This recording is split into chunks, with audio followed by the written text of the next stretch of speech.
Well, I'm going to go ahead and call this a good day because I get to talk to Josh Stacy, and I want to make sure that everybody can hear me and everybody can hear Josh. So, Josh, say hi.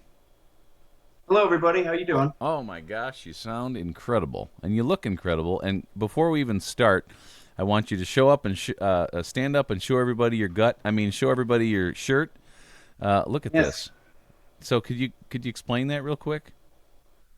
So me and my son Nick bought the shirt, and it was originally this color, and Okay, we twisted it and used bleach. Believe it or not, 5 minutes in bleach, and I got myself a tie-dye Blackhawk sweatshirt. that is freaking awesome, dude. You guys should be proud of that. I really like it. I So like your headphones too. Those are very good. Can you do a quick little product placement on those headphones? uh, these are Cohen E7 headphones from Amazon. Okay, A as little more in expensive than Leonard Amy Cohen. wanted, but Okay. yeah, I wish. So for those that don't know Josh, or maybe those that know him a little bit, but let's do just a quick little 2 minute biography on who you are, where you're from, who do you live with, what do you do? Well, me and my wife Amy have been married for going on 22 years. I'm 45. I work in Wedren, Illinois at a sand plant. My son Nick, which everybody kind of in this area knows a little bit, he was on WBGL with you about 2 years ago, I guess.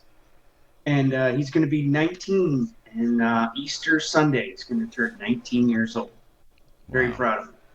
He's got CP, cerebral palsy. And actually, I'm very proud of this. He does a lot of stuff on his own. There's not a lot of other than support, to help him around. He does a lot of stuff on his own. Yeah. He is would it be too indulgent to say that he's the most well liked person in the family?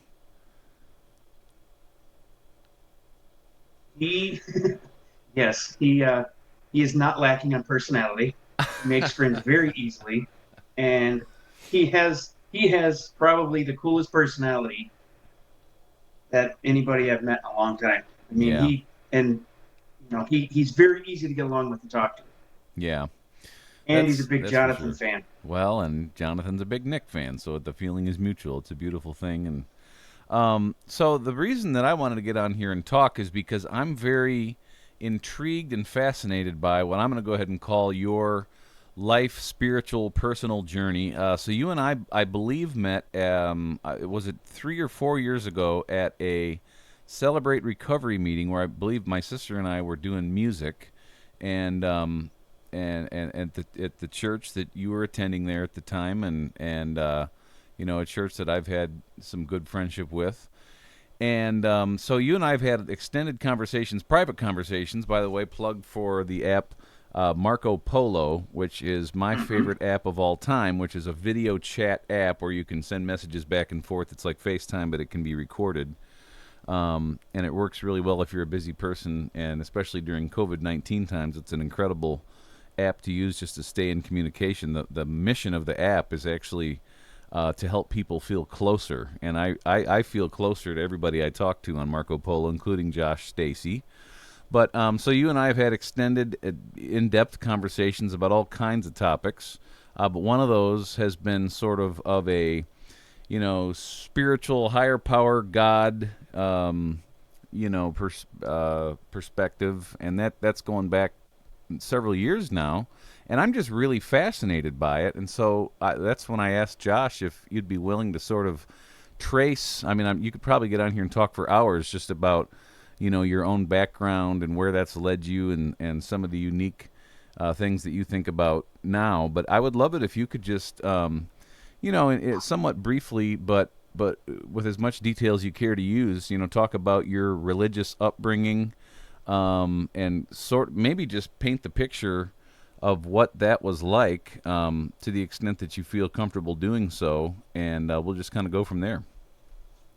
Well, up till probably the age of 13, I was a Jehovah's Witness. Born and raised, I didn't know anything different. That's just how I was brought up.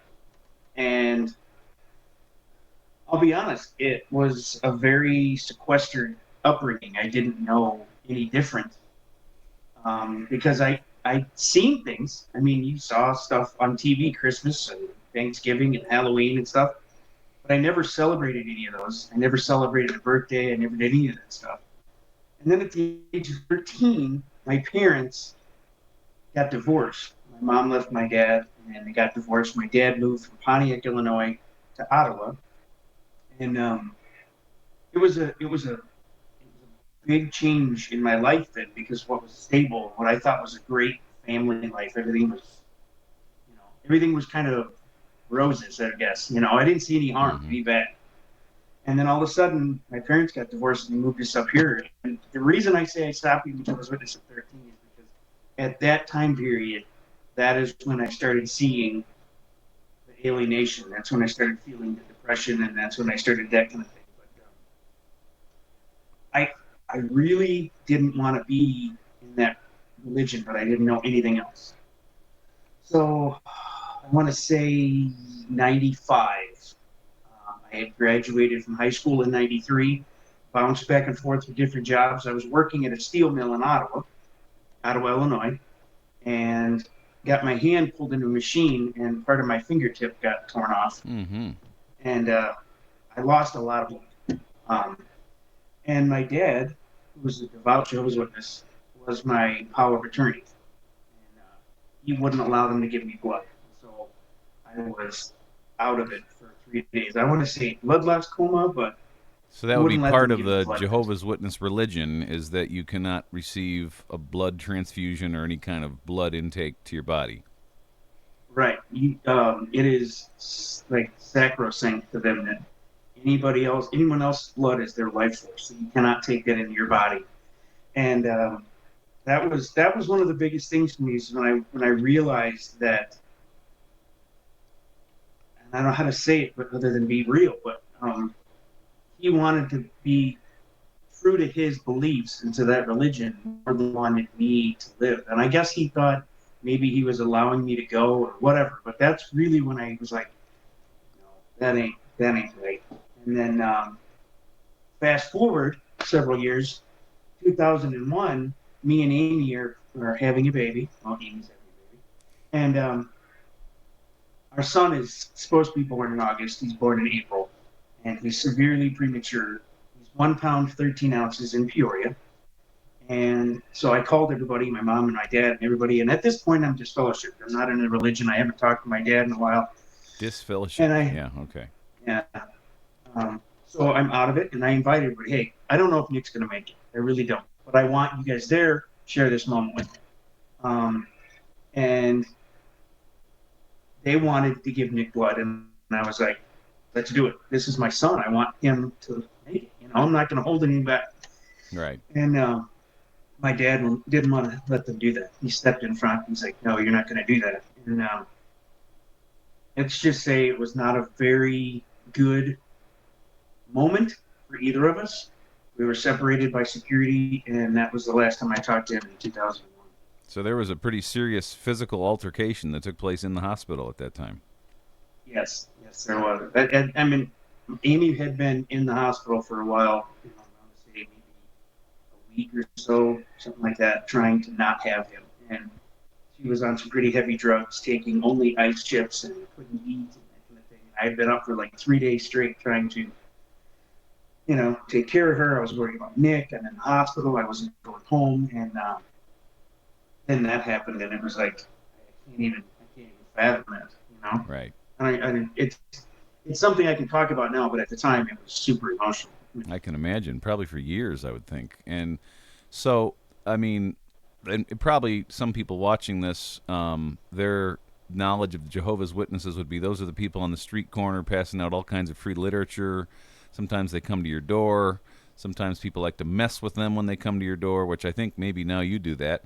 So one thing you just told us was that they have these beliefs about blood transfusions, which that's probably one of thousands of beliefs that the Jehovah's Witnesses have, and we don't necessarily need to make this whole show about the Jehovah's Witnesses. However, that's a significant part of your upbringing, and still that's something that's in your soul that you deal with. So how would you just very briefly explain it's probably you probably can't briefly explain what the Jehovah's Witnesses believe, but if you had to boil it all down to, this is what you were in when you were 13, just so somebody could have an understanding of sort of what that's like.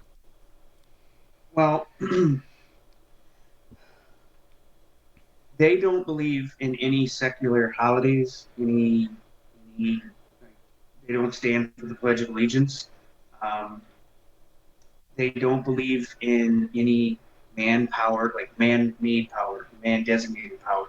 Everything goes glory to God, which in one way seems okay, that's very cool, but in this other way, it sequesters you to a point that you don't understand kind of who you are and what you are. You're kind of held to a standard of this is what you do, and you're kind of in this bubble.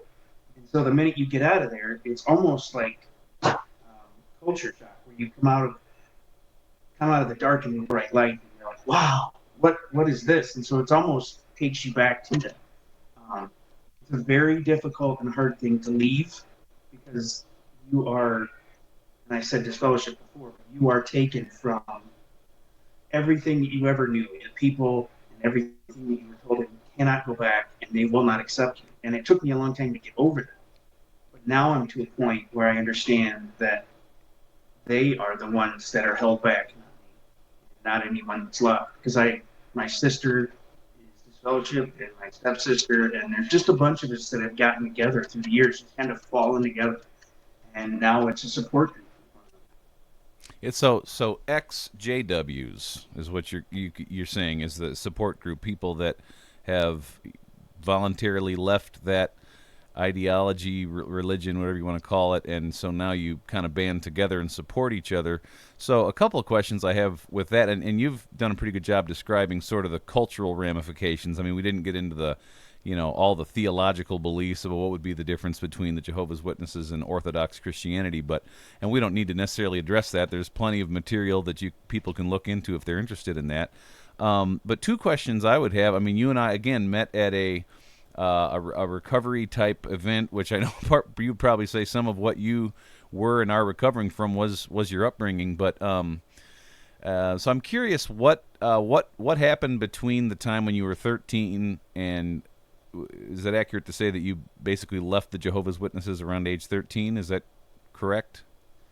Well, now physically I left probably 21, when the Okay. age of 21, when I could literally move out of my dad's house. Sure. Okay. 13 is when my parents got divorced, and I just kind of like realized that this bubble that I've been living in Yeah. wasn't what I thought it was. That's when I started seeing light. That's when I started seeing life and things, and that's honestly where I would say that a lot of people that knew me then saw my rebellious side come out. That's when I started smoking and started listening to like Anthrax and Metallica and all the songs, groups and Are those artists. Jehovah's Witnesses sanctioned bands?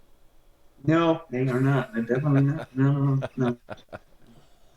But it's one of those funny things when I think back in my life. Um, the Jehovah's Witnesses was a defining moment in my life.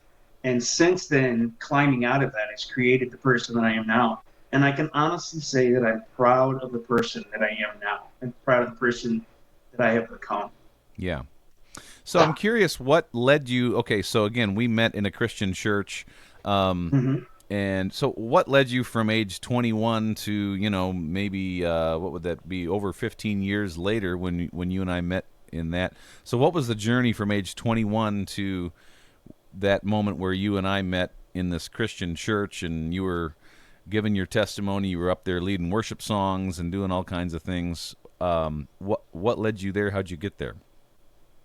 Well, I'll tell you this. When I was out of the religion and I was on my own and I was starting to realize that not everyone's an enemy. Not everyone's out to hurt you. Not me. I was always told that the world is a bad influence. And when I got out there, I realized that the bad influence is just letting you see what's available. That's all it is. It's like if you go into a grocery store and there's one option, that's what you get. But if you go into a grocery store and there's 25 options, you're like, whoa, that's what it is. But what it was is I left the religion. I met a girl, fell in love, been together since. And I realized that my anger was something that had become tangible. It defined me. My anger was palpable. Um, my wife and I had been married for a while. We had a child who was preemie, and now he has cerebral palsy and autism, and he's got physical disabilities. And I was not prepared to deal with that because I wasn't prepared to deal with myself. I wasn't prepared to deal with life. And so I blew up, and I was not good at coping. I was not good at dealing with things. And she said, "You either deal with your anger or you get out." And so, right next to my house, in Marseilles, there's a little church, First Church of God, and that was where I started going because I didn't know where else to go. I didn't know. Might as well keep it in the neighborhood. Right, right. And so I went there. I had some friends that went there, and you know what? I found peace in the Word. I found peace in God. I found peace in the people. And honestly, it didn't take very long. I think it was a year, year and a half, something like that. Maybe I don't know. Timeline like that is kind of off. But I got baptized. I rededicated my life to God at that time. Now, that was 2012, I want to say, something like that. I was happy in that church. My wife decided to go check out this new church in Ottawa. At that time, it was Ottawa First Church, OFC, right? Of the Nazarene, yeah. Hmm. Yes, yes. And now it's Crossbridge. But I walked in and I'm blown away by this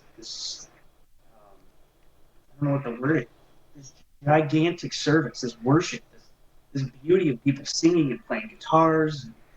It blew me away. And that's kind of when I was like, I want to go here, you know?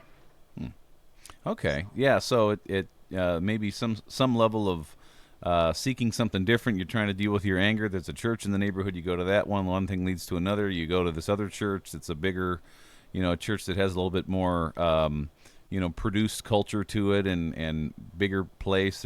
There's music um, and that happens to be a church that I have a lot of respect for. A lot of friends there, and you live in the town where I grew up, and you and I have a lot of connections that way too. So again, we met at that Friday night event there at the church, and so I'm curious between that time and now.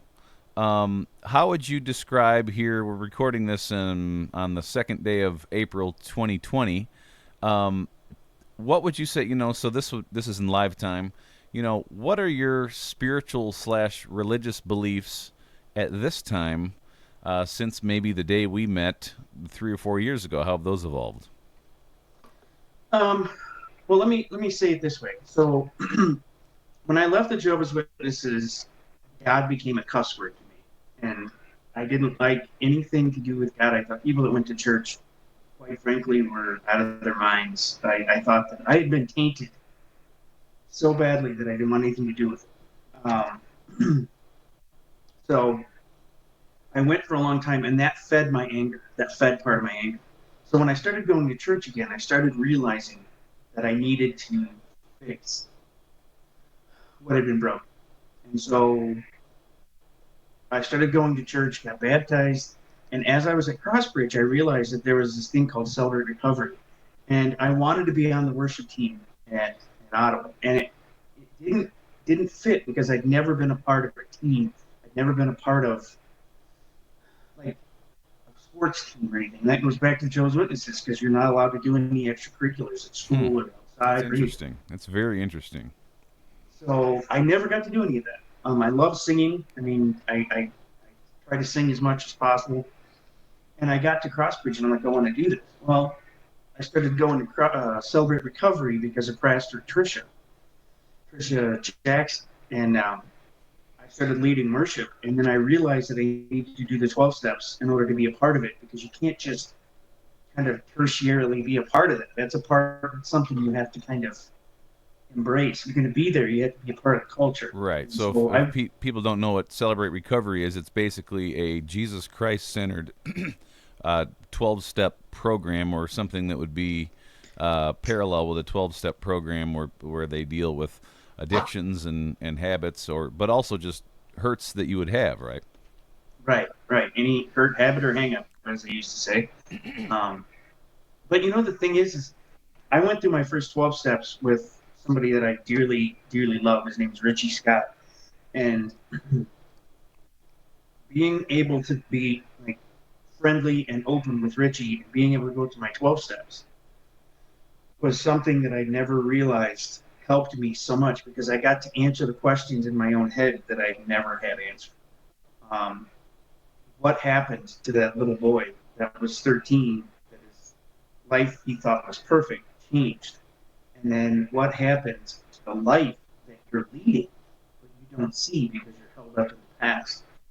And that really opened my eyes. And then I went through the second 12 steps so that I could continue my journey. And that's when I realized that the person that I have become is not a flawed Jim. The person that I have become is what happens after all the pressure and all the, the means come together.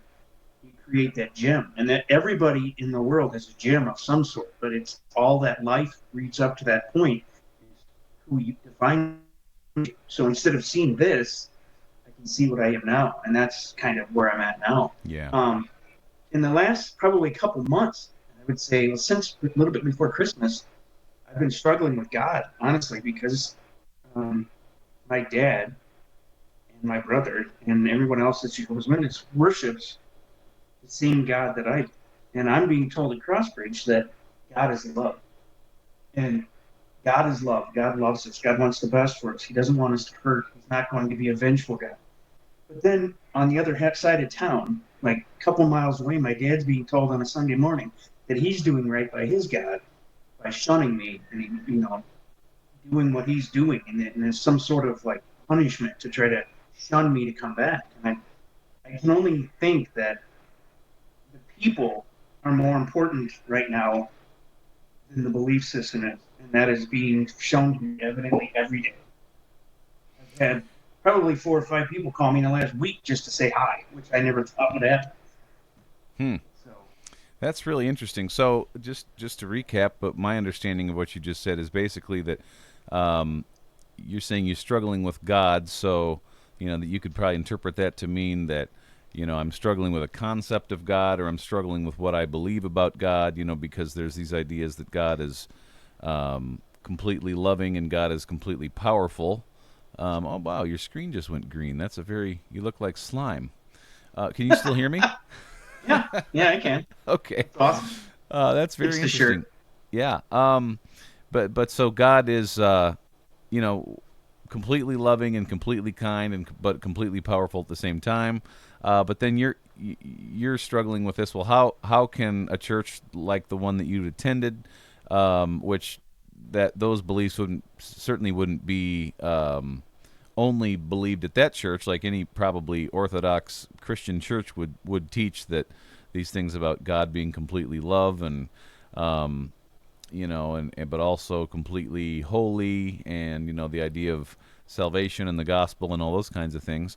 And then we have, like you said, on the other side of town, then you're being told that your dad's concept of a God is the one that's telling you to shun members of your family who don't ascribe to this same religious belief. So that's creating some pretty serious tension, or and maybe feelings of anger. And what I'm really interested in, and what's very intriguing to me, I'm very interested in stories of people who, for regardless of what their past might be, um, that they, for whatever reason, get involved with a church or religious system, and then for whatever reason they decide not to actively be a part of that. That's very intriguing to me, and there are a lot of stories out there.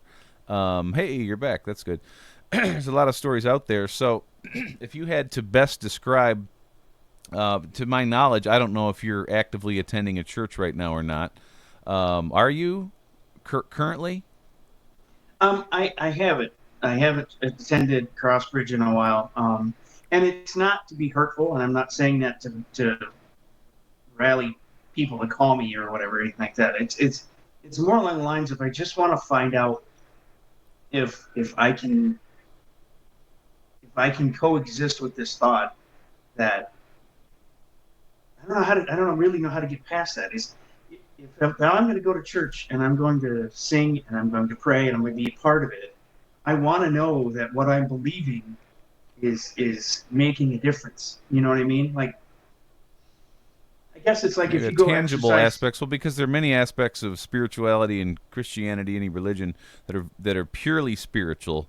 Like for example, anytime there's a mass shooting, and you got the people that want to get in there and take away all the guns, and they always ridicule the Christians who say, "Well, my thoughts and prayers are with you," and then they'll say, "Well, your thoughts and prayers aren't going to make the gun problem go away." So it maybe in those people are looking for a more tangible expression of what people would say is their faith. When even the Bible would say faith without works is dead. There's Hmm. no expression of true faith without actual action. So maybe it's that you're longing for that, and maybe not all. And this isn't directed at any particular church, because many people would echo that kind of story. But maybe that's something that you're kind of trying to figure out right now. Yeah, I think what I'm figuring out, and I'll be honest with you, I'm figuring this out kind of day by day. Is people like yourself, Jonathan, that I reach out to and I'm open with, and honestly, you're one of my favorite people, one of my friends, and I would trust in the fact that you wouldn't want bad for me. So I wouldn't want bad for you. So if you knew I was going and doing part of something that was going to be not beneficial, you would for sure say something. But what I'm seeing lately is that the people that I really, really like and care for, I'm going to drop some names now.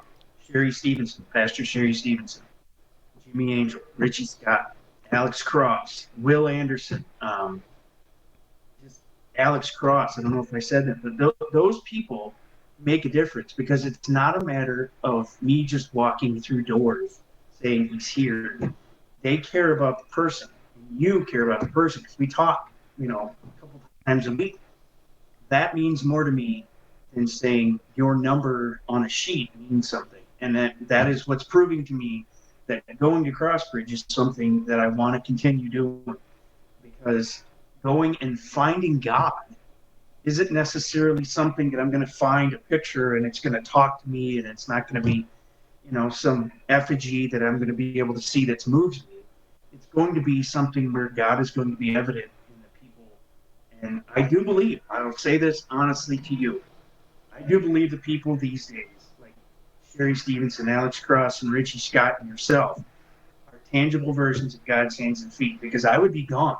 I wouldn't even be considering this if it weren't for people like you reaching out Hmm. and saying this and That inviting. that's a cool thing. That's a cool thing, and and certainly the so I think the purpose of our conversation today is just exploring. I think a lot of people inside the church, when they have friends that just for whatever reason either decide to take a break from church or they decide to walk away, whether it's with a lot of malice or whether it's just with a this isn't really for me. I think they make assumptions about people. And about why would somebody stop leaving the church? They just must be, their life must be falling apart, they must be in full rebellion, they must not believe in God anymore, whatever the case may be. And I don't necessarily think all those things are true. I'm very intrigued by people who, and I myself, different times in my life, have been very disappointed in maybe a local church that I attended to the point where I just stopped going to church for a while. But I really think that people should listen, and not just rush to conclusions about or beliefs or thoughts about people that choose for whatever reason not to attend a local church fellowship.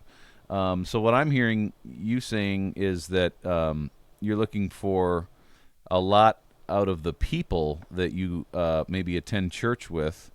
Again, this isn't directed at any particular church, but one thing I would wonder about is, a lot of people choose to stop going to church because of what would be perceived to be, hypocrisy, or maybe even abandonment. Like people that I thought were my friends don't seem to be, or I'm reaching out and I'm not getting much back. And isn't that what church is supposed to be all about? Fellowship and connectedness and sort of a shoulder to shoulder. We're on a mission and we care about each other.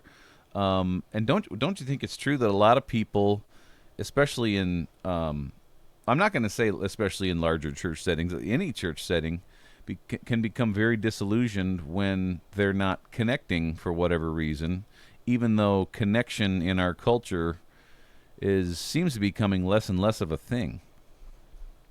Well, I think part of it is, and as you were talking just then, I was realizing that people going to church is a lot like working out. People go and join a gym for the right reasons. They want to get in shape. They want to lose a little pounds for the summer. They want to build cardio, that kind of thing.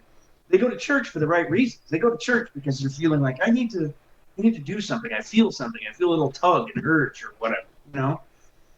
And if you go and that urge pushes you for a while, but eventually, without motivation, without feeling, I guess the word is needed, or without feeling, you know, tugged or pulled, you make relationships with people like I've made with you and Jimmy and some other people. You kind of lose interest.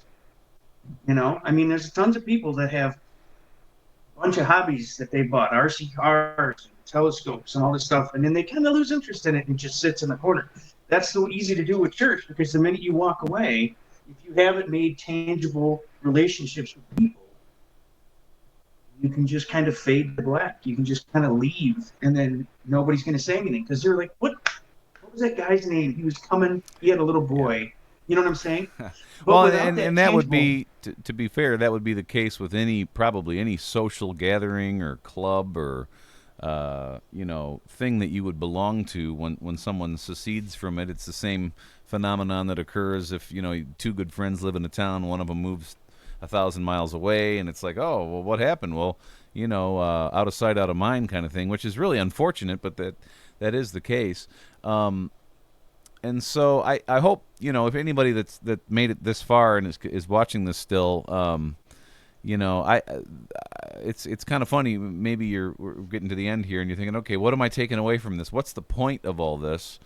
Maybe you could sort of encapsulate what's the point of all this. But my thing of that would be, again, I'm not here to ridicule any church, denomination, local congregation, religious belief, anything like that. That's not the point of this. The point of this to me is, number one, if somebody leaves, even if it's not a church, a social club, a gathering, or something that you're a part of, and all of a sudden they leave, it's very easy just to forget about those people. And don't do that. That's something that I think I'm learning from this conversation. And maybe it's not everybody's job to necessarily check in with you if you leave a church or check in with me if I leave a church, but I think part of my spiritual belief is the idea of promptings. I think I get ideas and I think of people from time to time. The idea of like, hey, you should text that person and see how they're doing, and if 8 times out of 10 I don't do that, I think that's a bad decision on my part. Part of the reason we're sitting here recording this right now is because earlier today I had the idea, it'd be cool to sit down and talk with Josh and ask him some questions about, faith and spirituality and where he's at right now. What's the purpose of doing that? I don't know. Let's just start talking and see what comes out. But follow those promptings that you get. I mean, maybe you believe that's from God or Jesus or the Holy Spirit, or maybe you just think it's a good idea that pops into your mind. Follow those types of promptings, because especially if they're positive in nature, where you're nurturing a friendship with someone, you're engaging with somebody. We're recording this during the COVID-19 crisis, and I mean, social interaction is at a very low place. But yet we can still do lots of things with technology, and I really believe that reaching out to other people, listening to their story, engaging with them goes a long way. Like, some people might think, well, okay, you're on here interviewing this guy who, you're asking about his religious beliefs, you're asking him about why don't you go to church anymore? He's going to be offended by that. You can't ask people those questions. And the fact of the matter is, most of the time, when you engage with somebody, you emotionally relate to them, you show care, and you ask questions. You can pretty much say almost anything to somebody without offending them if you're doing it in the right heart and the right spirit. So moving toward other people, even if you're tempted to believe certain things about them, move toward them, engage. Don't walk away. Follow those promptings, I think, is the message I'm getting today. How about yourself? Yeah. One of the things that I've realized, and this is honestly the last week and a half, 2 weeks, the people that I have become friends with at Crossbridge are people that I want to have in my life. Um, they're good people. They have good hearts. There's no bad intention. Um, they call on my wife and me, and they ask how we're doing. Um, that is what is keeping me here. That is why I'm having this conversation. I'm actively turning this over in my head to try to figure out how I can get past this little mental block. Because whether I go to church every week or whether I go to church once a month, the fact of the matter is the people that I know, my sister, my stepsister, my one of my best friends came back to me that I haven't talked to, and I told you about him a couple months ago. Um, his name is Seth, and he used to be a Jehovah's Witness, and he left the religion, and he called out to me through Facebook, and he's like, "Hey, I'm out. I want to talk to you." And they all are saying, "I don't know why you go to church. I don't know what you see there." What I see there is love from people that, if I hadn't met them, wouldn't be a part of my life, and I don't want to lose them now. And so I am trying to figure this out because God has become something of an enigma to me where I can't figure out up or down. But what has proven to be the most constant, in which I can't believe I'm saying it, is the people: Jonathan, Alex, Richie, Sherry, the people that have helped me kind of stay straight and stay on my path. I've gotten over my anger. I can talk about my past now. When we first met, Jonathan, you and me, you understood how temperate it was to talk about my past and my father because I would start crying. And now I can have these conversations and logically talk about this. Yeah. And being a part of Crossbridge and having that group of people there, and my wife and my son and all the support, is what's made a difference. So Yeah. that is why I'm here. That is why I'm talking about this. The tangible friendships and people that you have in your life, don't let them go. Because that could be something in your darkest hour that can pull you out of it. That's good. Yeah, I think what we're kind of wrapping it up on here is love, which you don't oftentimes get two guys on here at 8 o'clock at night on a video conference, and we're going to just sit here and talk about love. But I do believe that's when you're saying it's the people. Yeah, but what about the people is it? Is it just that they're cool, they're nice? Well, I think it's that you're encountering love from these people, even and it's not a conditional relationship of. I remember like one time when one of the times that I went off of Facebook and I said, "All right, everybody, well, signing off Facebook. See you later." And several people get on there and just are so mad, and they say, "How can you just turn your back on us like this?" And I'm thinking to myself, okay, so if my presence in your life is only precipitated by the fact that Facebook pushes my content to your news feed, and that's the only way we're going to stay in relationship, I don't think we got much going on anyway. If I'm not saying goodbye to anybody that considers me a friend, you probably already have my phone number, email, you know where I live, whatever those things are. And so it kind of goes back to that Marco stuff. Polo. Marco Polo, this is the place to be. Yeah, I don't think this conversation would be happening without the connection that's taken place in Marco Polo. So I think we can wrap it up and just say, love is the thing that keeps you interested in even in the idea of going to church or relating with people in a spiritual environment. Is if the feeling of love isn't there, and that's why, and so many people, Christian leaders and people who would be well versed in the teachings of Scripture and Jesus would see that why this whole thing is so much about love, loving your neighbor as yourself, because it is the most attractive thing that the church has to offer, and it's the most purposeful thing. So, man, this has been a really interesting conversation. I had no idea exactly where it was going to go, but I hope people watching this are able to, first of all, people that maybe know you and haven't seen you in a while. I think it's neat to get your own story out there, but people who don't know you, I think we all are taking some lessons away from this, thinking about people that might have been on the fringes in our life, say in the last 6 months that we haven't seen in a while. Think about that as you wrap up. Like, who could you reach out to tonight? Just send a text, download that freaking Marco Polo app, and initiate a conversation. Just see where it goes, right? All right. And the cool thing is, like you said it before, this COVID-19 thing, everybody's quarantined in their house, stay in place, right? Shelter in place. There could be somebody out there that is really struggling in their house that can't leave because that's what's going on right now, that would really appreciate someone to reach out to them and say, hey, I'm thinking about you. You're on my heart. I hope you have a good day. If you need anything, call me. That could be something that could literally be a lifesaver, because in my life, without moments like that, I can't honestly say that I would be here. That's good. Well, that's our buddy Josh Stacy with an incredible pair of Leonard Cohen blue, Cubby blue headphones and Oh, and the I Black got something Hawk for you. shirt. I got You something went for green. you. Oh, you went green again. We can't see your screen. Oh, just when you were going to show us something. And then you went to Slimer again. Oh, I'm sorry. I have a Kerry Wood bobblehead Oh, sitting behind man. me that I was going to show you. I will Well, send you oh, a there we Marco no, it Polo came with back it. on. Go ahead. Go ahead. Look at that. Look at that. A beautiful thing. 20 strikeouts, baby. 19, what 20 was it? strikeouts. 1998 game. Man, Was it? that's It doesn't say on here, but yeah. but I think it was 98.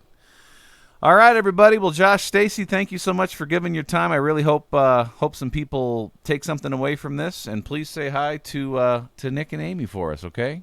I will do that. Thank you, my friend. I hope you have a blessed night, and thank you for being a blessing in my life.